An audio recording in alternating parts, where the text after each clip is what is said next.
All right, we're going to talk about container builds at scale with Buildpacks. We're going to look at how companies like Salesforce, Google, Heroku, Bloomberg, and others are using cloud-native Buildpacks to make managing container builds on their developer platforms more efficient. So Buildpacks is an incubating CNCF project. We've applied for graduation, so we're starting that review process.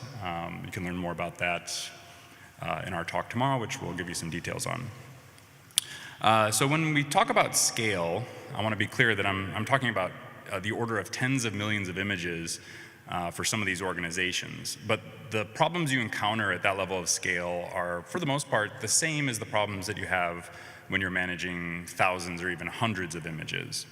Buildpacks work across this whole spectrum of scale, and they also stay with you as you grow. And we'll talk about how that works in a little bit. So real quick, my name's Joe Kutner. I'm an architect working at Salesforce on our internal developer platform, and I'm one of the co-founders of the Buildpacks project, along with my other co-founder, Terrence. Hi, I'm Terrence, also co-founder on the Buildpacks project, and I'm an architect at Salesforce. Cool, so what are Buildpacks? Well, at a very high level, they're tools that translate your application source code into a production-ready container image without the need for a Docker file. Now, you can use Docker files with Buildpacks. There's a thing called Buildpack extensions that let them work together. But in reality, most people that use Buildpacks aren't doing this. And that's because when you adopt Buildpacks, you're really embracing this model of modularizing the logic that's required to build your applications so that you can then reuse it. This is in contrast to Dockerfile, where the only equivalent is basically copying and pasting a Dockerfile across dozens or more repos and then trying to keep them up to date. But with Buildpacks, you can put that logic into a module. You can use higher-level programming languages to do that. And then you have an API that you can use to create layers intentionally. Again, in contrast to Dockerfile, where the layers are created sort of arbitrarily from statements in the Dockerfile, Buildpacks let you be intentional about what's going into each layer and also provide metadata about what's in that layer. So the end result is a container image that maps logically to the components of your application, a layer for your application binary or whatever it may be, like a layer for your dependencies or even for each dependency in different parts of your application. What that unlocks is, first and foremost, some really advanced caching mechanisms. But it leads to many other benefits. So we talked about modularization, we talked about higher level languages. These lead to encapsulation, so you can take the little bits of logic that represent different parts of building your application, encapsulate them, reuse them. That in turn gives you composability, because these Buildpack modules are designed to work together. So a Node.js module and a Python module can run together on the same service or repository. Whereas the only mechanism you have with Dockerfile is very linear, right? You also get that linear caching layer thing where changing a layer up here because you edited the authors in your POM XML means you've blown away your Maven cache or something like that. With Buildpacks, the more advanced caching mechanisms let you be, again, more intentional and more structured about caching. All that said, it gives you, as a result, standardization for your container images. So by reusing these modules to build container images across all of your services, you end up with images that are standardized. They look similar across your platform. Ultimately, that makes managing them far easier.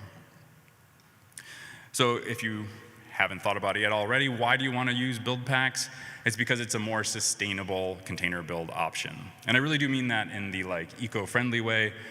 Because of these advanced caching mechanisms, you're actually using fewer resources in terms of CPU and memory to build your applications and to store the images, because the images themselves are constructed more efficiently. But you don't have to take my word for it, because Terrence is going to tell you how some of those caching mechanisms work. Thanks, Joe. I'll be quick. So one of the things that people get really excited about with Buildpacks is a concept called rebase, which is essentially updating the base image of your application. So it's pretty common you have more than one container image in your business. You probably have tens of thousands or millions of them. And what happens when you have to update an OS? The standard Dockerfile thing is this is like the first line in your doc file, which blows away the cache, so you have to like rebuild your entire image. Joe talked about how things are standardized, and one of the things that's nice about that is with that standardization, with that metadata, we know the separation between where the Buildpack layers start and kind of where the OSM image layer ends. And so that allows us to, with the ABI compatibility with a lot of the kind of distro operating systems, you can kind of do a lift and shift where we're able to, without doing a rebuild, replace the underlying OS with those layers as a JSON manifest update without doing a rebuild at all. So this goes from a rebuild to basically a text file change, upload that to the registry. It also makes rolling those things out because you just have to roll out the OS layer changes, and then it's just a JSON text manifest. And you'll notice that the SHAs for the app layers are the same, right? Because we didn't actually touch them. So the fast way to do something is to not do work for it. And so that's what you get for some of the day 2 stuff. But how do you get started with Buildpacks? It's a lightning talk. The easiest way is Pack. Get that installed, and then you can run Pack build, and then kind of image name. But most people don't actually need to go and build their own Buildpacks. A lot of people start with existing, what we call builders that are out there.